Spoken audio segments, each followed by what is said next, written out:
First of all, I'm not the princess, I'm the queen. Kuvugana n'umuntu mutari hafi biragoye uko uba wifuza nko kumusoma uri hafi yiwe kumukorako. Muri iyo myaka yose nico kibazo nagira ndakubaza ati muri iyo myaka yose 8 maze gukoterana nta nundi muhungu mwakundanye wumvaga nyine uzo murindira mugasubira mugatorana? Sha tuvugishije ukuri ko mukristo nta muhungu numva abandondeye bari bahari kandi benshi cyane bafite amafaranga. Imyaka ingahe irahera atanu umwe yimbira ati basi ndamushire kumugaragara? Hamwe na hamwe twamva mengo biraturenze ugasanga basi apostinze amaguru yanje yegera umuntu abona face. Impamvu nini byatumye tubikora is because hariho abantu bamwe bakunda kubwira umuntu amajambo aca umuntu intege. Rero mu gihe tubishize hanze bakubona ko nkundanye n'umuhungu ari kure yanjye utangura kunca intege, mwizeye gute, uzi gute ko atagendana n'abandi, uzi gute ko gukunda arakubesha, ibintu nk'ibyo. Yanyandikiye yatangiye kuvuga ati Yesu ashimwe, nanjye ndamwishyura ndamubwira ati Vanessa sifiwe my sister, umeze gute? Inshuti yanjye uko rero petit à tangura petit kumbaza nurarongorwa, nanjye nkamubaza nurarongora akambwira kibona yabonye ifoto yanje na mama yibaza ko mama wanje yibaza ko ari mama ari umugore wanje. Umubano wacu n'umufasha wanje waratwaye igihe kinini cyane, biza byoroha kubana n'umuntu umwe ari kure undi ari hafi. Twaramaze imyaka irenga 12 tuzinanye, hari abantu batabizi, arico novuga ko urukundo atari publicity. Hari abamenyanira kuri social media, hari abamenyana kubera umuntu je ugasanga turaziranye ndaguhaye pass. Byagenze gute?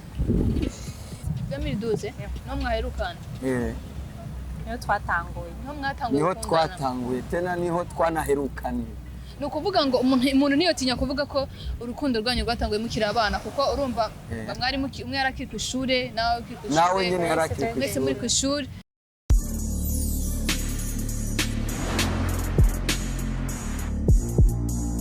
Yes, hello bakunzi ba Babikoreye TV, ni mwaramutse canke mwiriwe bivanye naho muherereye. Rwose ndamenyereye kuri micro muri kumwe na Christabella bisanzwe. Behind camera musi turi kumwe na CK the professional. Tumubwira Paul Jux cameraman wacu aragwaye, komeze yihangane. Musi turi kumwe na CK nko bisanzwe, ariko nawe nyene ni wari budufasha kugira ama image agaragare neza. Turamutse cyane abantu bari hanze y'u Burundi bakurikira ibiganiro bya Babikoreye, apana hanze gusa no mu gihugu hagati mu ntara hari abantu benshi bakurikira ibiganiro byacu. Tubashimira mwe mwakoze subscribe kugira ibiganiro dukora bize birabashikira. Kuri kamera turi kumwe n'abantu b'imbaraga, turi kumwe n'abantu basa neza. Sike n'abanire nakiriye abantu b'imbaraga, nimvuga imbaraga nkumbe kari abantu b'imbaraga barasa neza. Vraiment sinzi ukuntu bavuga, ariko n'abageni, navuga ko ari abageni. Umuhungu murabuzi, nibaza ko mumuzi, ni Dudu, umwe mu baririmbyi dusenga barimba gospel, barimba neza cyane, bafite indirimbo baririmba kandi nziza zesha Imana icubahiro. Akaba ari kumwe rero n'umufasha wiwe. Turabakiriye kuri kamera za Babikoreye ladies fast. Ego murakoze cyane. Meze neza? Ego. Guys, abakunzi ba Babikoreye nagerageje ijwi riri hasi nyene nk'umugeni, ariko ngo muzi musanzwe ni kameze, muraza kwihangana ntaco. Uragerageza kuduza ijwi kugira ngo abafana canke abakunzi banyu baze kumva ijwi ryawe. Okay. Subira mutse abakunzi ba Babikoreye. Ndabaramukije cyane. Meze neza? Ego meze neza. Bon, nibaza ko ibyo kukubaza ngo witwa nde, reka twakire Dudu. Dudu si ubwa mbere tumwakire kuri kamera za Babikoreye, atubwire ari kumwe nande, wowe ari kumwe n'umuntu ki, kugira twinjire mu kiganiro neza. Abakunzi ba icyo navuga bera sijya mbere munyakiriye, mbanje gushimira televiziyo ya Bujahit. Ndabaramukije abakunzi bayo aho muri abari mu gihugu cyacu cy'u Burundi canke hanze y'igihugu muriko muradukurikiranira hafi. Amahoro y'Imana abane natwe. So guys, mbere ko twinjira mu kiganiro, iyi couple novuga ko ari couple imaze igihe, ariko novuga ko ni muri za couple bakunda kuvuga ko bavuga gute, umwe bari kure undi ari nyine usanga bigorana cyane. Rero niyo mpamvu nashimye kubarondera, kuko hari ibintu byinshi bivugwa mu hagati y'urukundo canke hagati y'inkundo z'abantu batari kumwe. Ngirirwa amahirwe yuko Dudu asanzwe ari n'umuntu uzwi, ca ndamurondera kugira batuganirize. Dudu, turahera kuri wewe. Ndakumva. Tugiye kuganira ku bintu by'urukundo rwanyu, ni love story y'ubuzima bwabo. Turaza kwinjira no mu muziki gato wa Dudu, tumve ko hari ibintu byinshi adufitiye, ari indirimbo shasha aheruka gusohora canke hari adutegekanyiriza muri no minsi. Dudu, uyu mukobwa mwiza wamukuye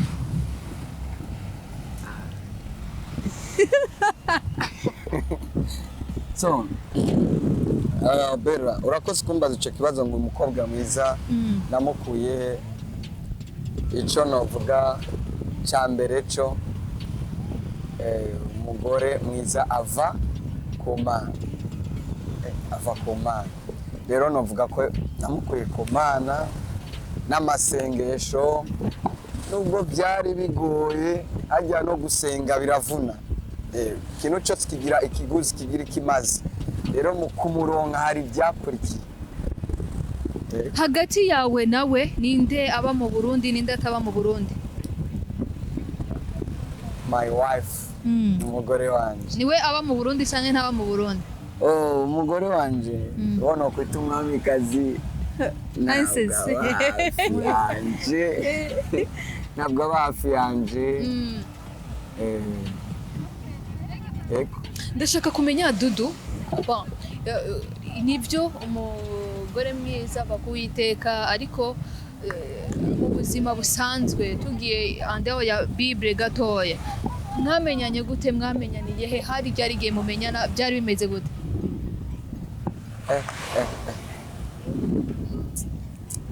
Mukobwa wa Yesu we, mukobwa wa Yesu. Ni hatari. Mvuze umukobwa wa Yesu baragitahura, kuko twese twaremwe nawe, kandi mu vyaremwe na Yesu turimo, namwe rero murimo. Niyo mpamvu rero umukobwa wa Yesu nyagira abakanguka canke batangare, uyu ni umukobwa wa Yesu cyane. Amina. Rero ono kwita umwamikazi wanje, kandi ndawukunda. Arabizi ko ndamukunda pe. Guys, abakunzi ba Bujahit, umugeni wacu agira isoni guys, agira isoni, muraza kwihangana, agira isoni, ntibinakunda kavuga cyane. Dudu n'umutera isoni ndaguza kubera mwe ubona hagurutse akagenda kubera isoni. Wakura tubwira rero Dudu. Na jewe sorry, ndabazavye imbabazi. Ndi umuntu nkunda gutwenga, niba wabona renga umwana umwenga, ndi umuntu nkunda gutwenga mu buzima kandi cyane. Rero umubano wacu n'umufasha wanje waratwaye igihe kinini cyane. Ugitangura wavuze ngo ntibiza byoroha kubana n'umuntu umwe ari kure undi ari hafi. Ni ibintu bivuna cyane. Urubavu rwanje twaramaze imyaka irenga 12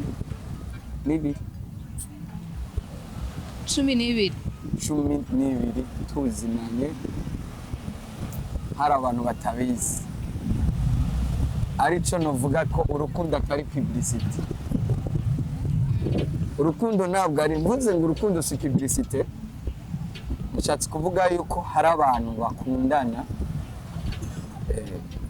akigupropoza canke beza ataranakuvugisha, ataranakubwira ijambo ndagukunda, akaba yamaze we kubishira, agatangura kugushira kuri stati cyangwa profile, cyangwa kukubwira abandi bantu hanze. Like nk'ubu afise abagenzi, agatangura kuvuga ngo naka, urazi ko naka tugendana, nakibiki. Urukundo rero si publicity. Umugore wanje twaragendanye iyo myaka ata muntu n'umwe azi ikintu na kimwe. Dudu ntagucire mu mwamenyanye gute mwamenyaniye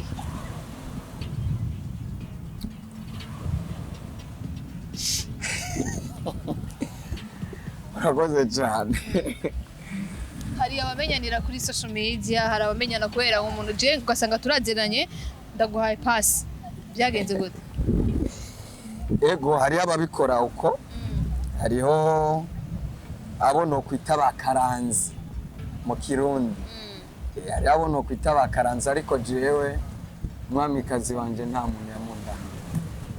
nta muntu yamundangiye mu gihe yarakiri ino niho twamenyanye aje kuri eglise ntiyari bwacu ubwenge imyaka 12 biraboneka ko yarakiri muto ntiyari bwuguruka umutwe cyangwa ngo harabamucokonora mu mutwe kandi novuga ko nubwo yagiye ambwiye amajambo y'inkoramutima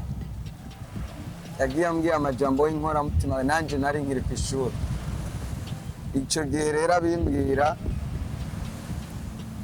jewe numva yuko bishobora gukunda yuko aragiye nanjye ndasigaye ese bizoshoboka koko ko dusubira kubonana ariko ijambo wenyine niyo mpamvu nkunda kuvuga ngo hariya akanwa kacu kararema ijambo ry'Imana avuga ngo akanwa kacu kararema hari amajambo amwe nugendera ko mvuga ati hari abantu bakunda kuvuga amajambo bakibaza ko ari bisanzwe ariko ari amajambo akurikira hariho amajambo tuvuga ukibaza ko ari blague hariho abiyaturako like nk'abantu bakunda kwiyaturako imivumo benshi irabakurikira ariko nobabwira ati bakunde kwiyaturako ivyiza kuko n'uyu mufasha wanje yiyatuye ko ivyiza kandi nanjye ndamubwira ati ariko jewe uri mufasha wanje afise ukwizera kundusha icyo nico nobubwira Bera afise ukwizera kundusha hari ibintu byinshi yagiye ambwira guhera ico gihe hari ibintu byinshi yagenda ambwira je nkavuga kwera ibi bintu ntakekeranya ariko wewe akabivuga na confidence nkanabibona bibaye rero ico gihe muri iyo myaka hari muri 2010 hajya aho nyigerageje tukanyibutsa hari muri tupaswe ngo ni muri 2011 2012 no mwaherukana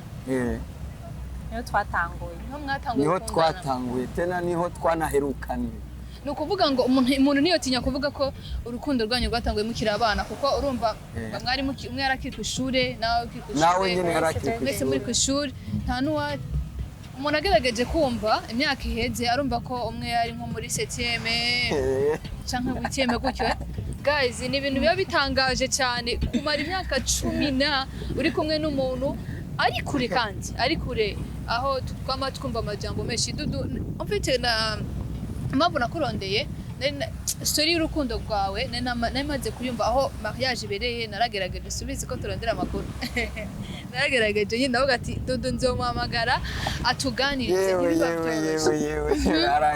biragiye 2012 arakwemereye aragusize aragiye icyizere cyavuye cyo kugumana iyo myaka yose so icyambere ikintu cyafashije nuko jewe nkijijwe kandi nta bintu nigeze nshira cyane imbere byerekeye urukundo umutwe wanjye ikintu cyahise kinyokipa ico gihagiye nubwo niga narakinye na football je narabaye footballere narakinye muri Royal FC Tujen FC narakinye henshi niko tuzi ko abakinyi bafata bisi ibintu byo nta kuntu waja hanze ukavuga ati nubundi ntituri kumwe ntambona ndikivuze yuko atabakobwa bari bahari benshi bari bahari kandi benshi cyane ariko sinigeze nshira umutima ku bandi kubera ko bivanye n'umuryango jewe mvukamwo canke se ikintu cyagerageje kuntunga novuga sinovuga ko je nisengera hariho abantu rimwe na rimwe kenshi cyangwa se benshi babeshejweho n'amasengesho. Ibyo bintu nkunda kubibwira Justin cyane ko hari abantu benshi tubaye gukora amasengesho abandi bantu. Sinzi urukundo rwabo ibaze hari ikintu je ariko ndatahura neza ibaze kuba umuntu yiga muri tuvuge nka 7e muno munsi bakaba bari kumwe umwe atarari hafi. Princess wa Dudu. Ikibazo kiragira kiti. Niki kintu cyaguhaye ingufu cyo kumva ko uragiye muracyara abana usize umutipe wawe wakunda naho mwasenga ariko haraza ngo gukunda rega Imana iratubwira ngo dukundane uragiye niki kintu cyaguhaye icyizere cyo kuvuga ati genda gumye ko hari abazungu hari abandi bantu babirabura ariko wanashima kuri uno mwanya nta muntu yotinya kuvuga ko hari abandi basi b'ababoga ariko sumba Dudu yamurenze ariko ukayirindira niki kintu cyaguhaye icyizere cyo kuvuga ati ukiremamo umutima kuvuga ati jewe uko bigenda kose nzomurindira. Okay, urakoze. First of all, I'm not the princess, I'm the queen. Bana ndago aka kantu bazoga kuri. Okay.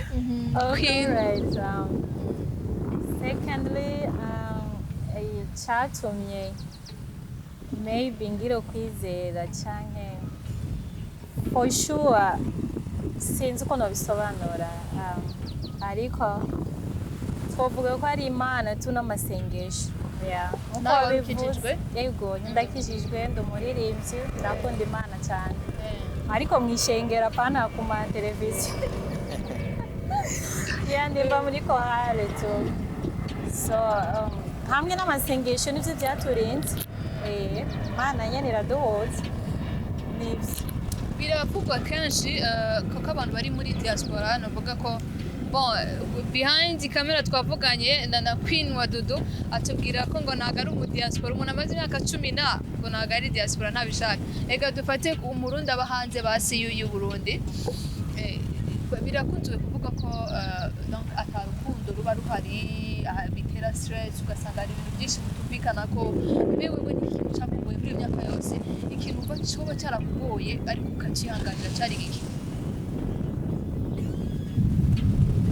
icyangoye kubera turi kure na kure kuri kure cyane of course birahari kuko kuvugana n'umuntu mutari hafi biragoye kuko uba wifuza nko kumusoma uri hafi yiwe kumukorako ariko kubera muri kure nyene ukumva n'ishavu hari n'igihe byashika tukifuza Imana yokora igitangaza ugaca muri telefone ukaza ariko numva ko bidashoboka nyene twarihanganye tugasenga finally Imana iraduhuza kandi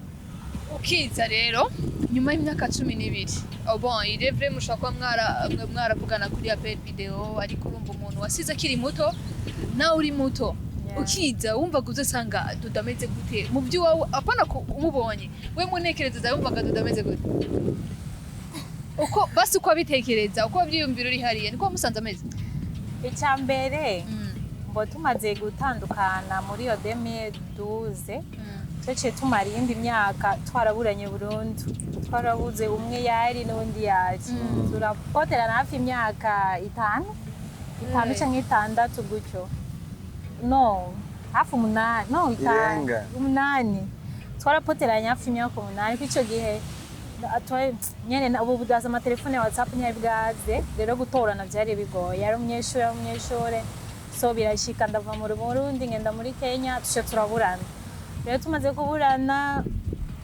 ariko nyene sinovuga ukuntu byagenze ngira ni Imana tu yarongeye kuduhuza so maze kugenda muri Amerika one day tumbona turahuriye kandi ku murongo yavuga dore wa msheri wanje twarasezeranye neza bye turabizurana ukuntu so me tujya tubizu twatumye umuntu atibagira uwundi n'utujambo twavuganye dusezerana tukirabana so rero nibyo byatumye bidukwega kuko n'ubundi byari bitangaje mbovu umunsi ndamubona ugenda musiga namusize adafite umushatsi ataramera n'ubwanwa surumva ko yari umuntu yari muto so maze kumubona koza umuntu ukunda naho ubu haba mu myiza ushobora kumumenya so maze kumubona kuri Facebook nacemenya ko ari we bivanye n'amazina ye ko nari ndayazi ndamubona rero muri ico gihe nanje shana nari gutyo nari umusheri nari nifitiye muri iyo myaka yose nico kibazo nagira ndakubaza ati muri iyo myaka yose umunani maze gupoterana nta nundi muhungu mwakundanye wumvaga nyine uzo murindira mugasubira mugatorana sha tuvugishije ukuri ko mukristo nta muhungu numva abandondeye bari bahari kandi benshi cyane bafite amafaranga benshi ariko nta muntu numwe numva mu mutima wanje ambumvye ku buryo numva ko nobana nawe ibihe byose ariko atari uyu nyene Dudu ntiwatubwiye queen wawe ukuntu yitwa babiri kungura tuvane ka queen basi amazina n'indi zina navuga amazina yiswe n'ababyeyi abantu barabasatiza Dudu murashaka kugira agashiha mukumve umutima urabariye kubera ibintu ego bro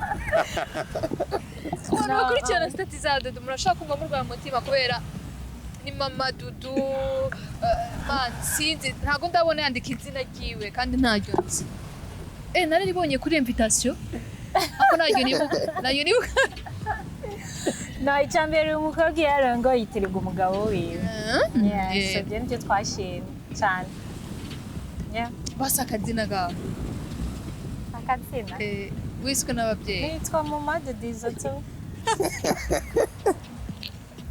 guys niyo couple ya mbere asha mubyange mubyemere iyi niyo couple ya mbere dufite ngaha mu gisagara cya Ushobora uramubonye rero uraje uramubonye mupanze program ibintu bya Dudu hari akantu yagarutse ko kuvuga ko ibintu byo gukundana umuntu mukundanye simaka umushire hanze byaratunguranye ukuntu kuko Dudu nkitangura kumumenya namumenye hari bari bafise concert igitaramo barantumira nabonaga ari umuntu nyine uraho atakintu kimwe yitaho urumva n'umugore rero mu nyuma mbona acambwira ngo Bella ngo rega ngo genda bisi mariage ndagutumira what man wewe cyane ko nyine ukuntu imere baramuzi ngena meza ariko inagarutse cyo kuvuga ko atari ngombwa ko posting umuntu Dudu narakoze iyo deba turaganira ko kubyerekeye ibyo bintu bya couple usanga bakundanye umunsi umwe akamuposta bamwe baratubwira ingaruka zizana ariko guys biraza kwigisha abantu ko iyo myaka yose mwabanye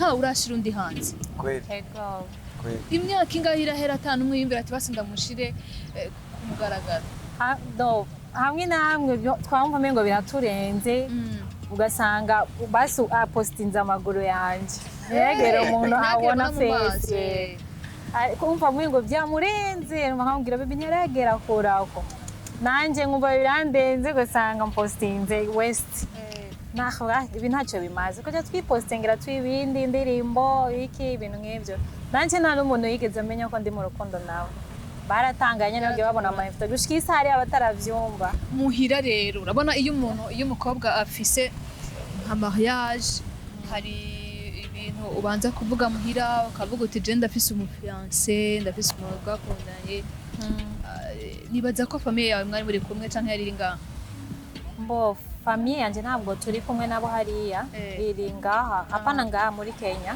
hari abari ngaha hari n'abandi bari muri Kenya so bo kubera ari famille iri hafi yanje bo narabibabwiye ndabumvisha ukuntu dukwiye kubinyegeza ntabwo ari byiza gushira urukundo hanze you know cause impamvu nini byatumye tubikora is because hari abantu bamwe bakunda kubwira umuntu amajambo aca umuntu intege rero mu gihe tubishize hanze bakubona ko nkundanye n'umuhungu ari kure yanjye utangura kunca intege mwizeye gute uzi gute ko atagendana n'abandi uzi gute ko gukunda arakubesha ibintu nk'ibyo so ibyo byabaye muri bimwe byatumye twikingira amajambo y'abantu ko abantu si beza abantu hari abakusambuza abantu muri make si beza ugasanga urapostinze Dudu umwe araje arakubwiye ati uriya mutipurazi birirwa kandi uri kure bice byuruha kwakira urabyakira cyane Dudu ababonye queen wiwe wabyakiriye gute kumubona nyuma y'imyaka 12 utamubona?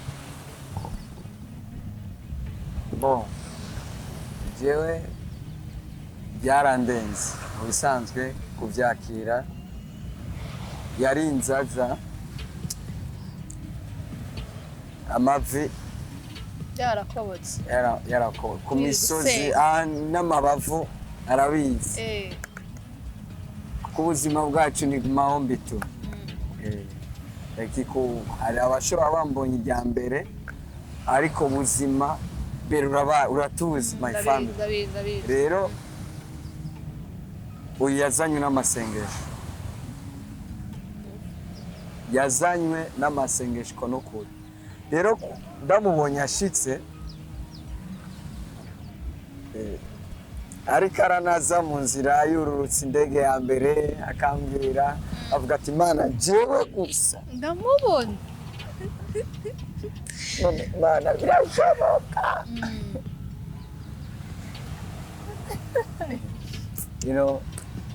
Byarandenze ati n'umuryango wanje burya umugore wanje nta n'umwe yaramuzi. Nico cyakindi ariko aravuga, icyo kintu nkunda kukivuga cyane. Umugore wawe si publicity cyangwa umugabo wawe si uriko werekande. Ni bande se banezererewe urukundo rwawe nawe? Ko hano hanze hariho abantu baba bavuga ati Imana icoma bakavana. Abantu rero ubu by'ukuri nibagira umutima umwe, bamenye yuko urukundo atari publicity, atari gushirana hanze. Hariho abantu bacana intege ibera ngaha hanze. Hari igihe nanje nk'uko yabivuze bivanye n'ubuhanuzi. Hari abari bazi ubuhanuzi bwo mu rushengero ko Zimana umwe yaraje atari wo mu Burundi aravuga ati Mungu wa pasiteri, abakobwa mwe amajipo ari ngaha mwese muragize uku. Ibyo byaraciye intege abantu. Hari abambwira ati umukobwa ari hanze nubwo bagwanira abakobwa bari hanze b'Iburaya n'ibirara abamaraya. Ndabivuga uko nyene kuko abantu benshi bazi ko abakobwa bo hanze ari abantu baba indiscipline, abantu batagira indero, hari umuco mubi. Ariko si bose, kandi n'abahungu si bose. Burya nta hantu hataba umwiza. Rero nk'umuryango wanje bagiye kumenya umugore wanje ku munsi wa ndote. Je amakuru ndayafise, naratoje hose, naratoje maka ndamenye. Ndabwira juste nyire ko umugore wa Dodo ndagusaba ati naje nawe nzi. Ndavuga what ntawuzi gute irwanze rwageze ntawuzi. Ndavuga na juste ngati ko ntawuzi. Ndamujya n'umwana ndavuga ati mwase kumubwira nta sinzoza mu rubande. Ndamubona wa mwipostingere kuri stati jewe bera nta muntu n'umwe yigera abona, nawe urabizi birahora na stati. Nta muntu n'umwe yigera abona postinze umukobwa kuri stati wanjye. Ego kwera usanga posting indirimbo my family, papa mama jewe cyane indirimbo gusa, nta kindi kintu. Postinze na postinga amaguru y'umugore wanjye. Aho rero naba numva byanse ngiye guturika umwe ngo no fasting nkavuga ati Mana we akomana biraryoshe. Ndatoye ubusurira ababyita gutera ubusurira.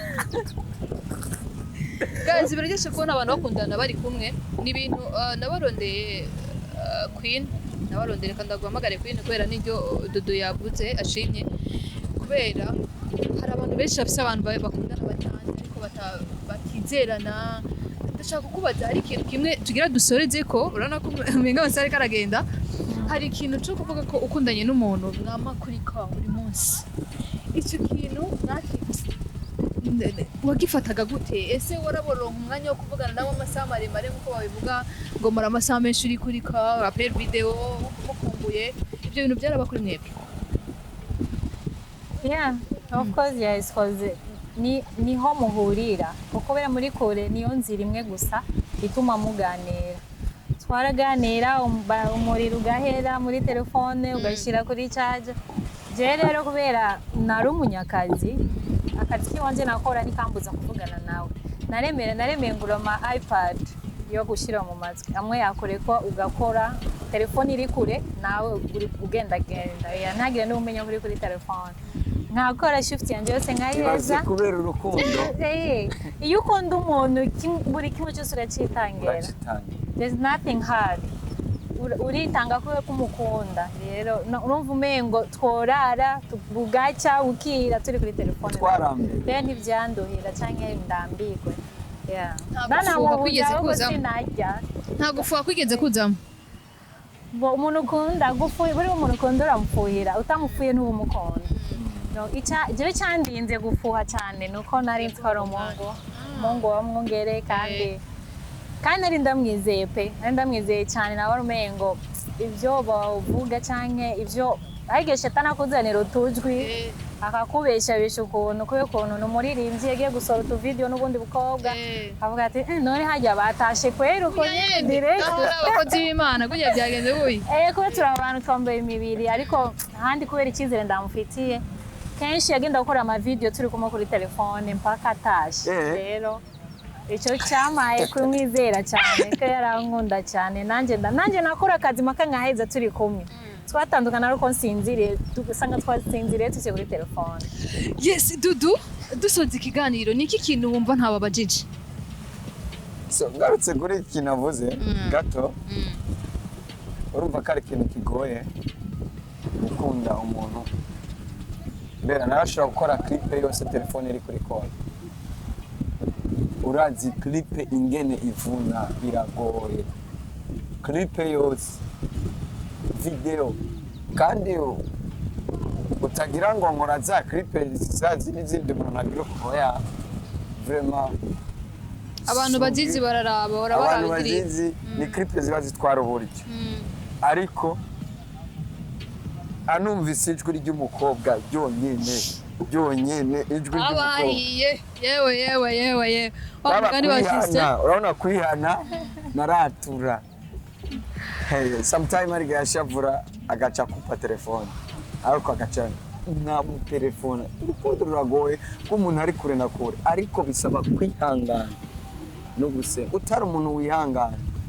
ubireka vuba cyari ikintu ndabigiyeko ubireka vuba ariko ikintu nofasha abantu ibintu byo gupostinga ibintu byo kumva amajwi y'abandi bantu hanze kumvira abantu ntabuza bamubwiriye nakubwiye ko mariage yanje yamenyekanye yamunetse arabavuga ngo nuriya mungu pastor arakomeye aragira gute vuba Imana izoduhezagira turende kibona Imana irabibona rero by'ukuri nibaza yuko mu byo watubajije byose bera just najyamo meruka urabona akinyandikira byarancanze natanguye kumuhamagara naguhamagara agiye gutegura na message nkimwandikira barazibuka akinyandikira niwe yabonye kuri Facebook aranyandikira nanje umutwe wanje hari umuziki gusa hari indirimbo aranyandikira Dudu yanyandikiye yatanguye kuvuga ati yes ashimwe nanje ndamwishura ndamubwira ati Vanessa sifiwe my sister umeze gute nshuti yanjye uko rero petit à petit kumbaza nurarongorwa nanje nkamubaza nurarongora akambwira kibona yabonye ifoto yanje na mama yibaza ko mama wanje yibaza ko ari mama ari umugore wanje ariko bari bafatanye cyane agisanga Queen yarica avuga ati mana yanjye umushiranje waramutwaye reka mpfe kubivuga ntaco apo turavugana mu minsi mike niyo naciye nganiriza umuvyeyi nabara bijya jewe turapanga mariage ko dupanga mariage direct ubwo nyene turapanga mariage turavugana aragira gute umugore arambwira ati kuno sawa reka rero dusengere urugendo So guys, inkuru y'urukundo rw'aba bombi ni ndende no kumengo ikirere nkaka kimeze neza twari kubandanya ariko abifuza part 2 urumva ko ari ibintu byinshi tutamenye ingene yaje bakagira mariage hari ibintu byinshi tutamenya abifuza part 2 murabyandika muri hasi kugira ngo tuzobatumire kandi ariko sinogenda ntabwiye Dudu na Prince umwe wese abwire ijambo ni ijambo uri bumubwire na Dudu akubwire irindi ndatangura ni wowe utangura ijambo wumva wamubwira muri kano kanya akajambo nomubwira nuko ndamukunda kandi cyane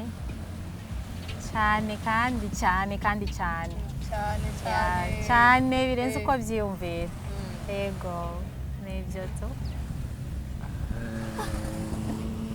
wow Dudu ngira kanumbwira nanjye ijambo nokubwira kuba narambekanye impeta nawe nzotandukana nawe n'urupfu bonyine nubwo twahura n'ibitubabaza duca intege bigira gute ariko dufise umuvugizi ni Yesu Kristo.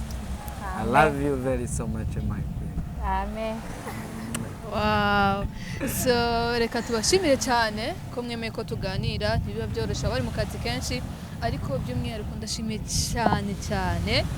ndashimiye cyane ukwine wiwe kubera ntibiba byoroshye ntakunda kuja kuri kamera ariko yatwemereye ukuri mu byubahiro byanyu mwumve ko tubashimiye ko mwemeye ko tuganira kandi Dudu man ufite umugore mwiza ntabwo natinya kubibwira ufite umugore mwiza kandi rero biboneka ko wamusengeye kweli umuntu agaragaje ko arana ko wamusengeye reka tubashimire cyane nibaze ko niba dusaba part 2 tuzobarondera mu kapita murakoze cyane kandi ndagushimiye ku mugore Imana yampaye mbwiye kari mwiza byarute arabizi shaka arigirisha reka tubashimira abakunzi ba Bujayi tubabwire ngo bye mwibuka gukora subscribe no twibagiwe Dudu uradufite indirimbo shasha ya Noel canke bimeze bite murakoze cyane si ya Noel gusa hari n'indirimbo shasha dufise n'umugore wanje ya mariage ndibaza ko iyi ndwi irasohoka yes clip kandi ni audio na clip video twayihejejejo narabikubwiye ndazi ko Bujayi mukurikiranira hafi nico kintu ndabakundira muritwararika kurondera amakuru kandi murushize kugira inguvu cyane kandi nawe Imana iguhezagire cyane kutwitwararika kuturondera yes iyo ndirimbo tuzoyisanga he kugira ngo abantu baba izina ni Dudi Sostene niho hari indirimbo zanyu niho wandika hamugacibona channel yanje yose ya YouTube ariko n'izindi nzo gutetururaho maramariye nkuko nawe Bera witeze gutetururwa vuba cyane mina kandi Imana izogukorera mariage y'imbaraga amen tabyakiriye asige yatweze hariya yubi mariage y'imbaraga na wawe imbaraga kandi mariage ya Dudu yari irimo n'abazungu guys yari imbaraga yari umuzungu so guys twavuga bukira bugaca reka turindire niba dusaba part 2 ko tuzoba turi kumwe so thank you guys mwakoze cyane tubibutsa gukora subscribe turabura abantu 200 kugira ngo tuze abantu 100 dukore award cyangwa usiba mukore subscribe kuri Bujayi kugira ngo turangize umwaka tumeze neza cyangwa tutangire tumeze neza ciao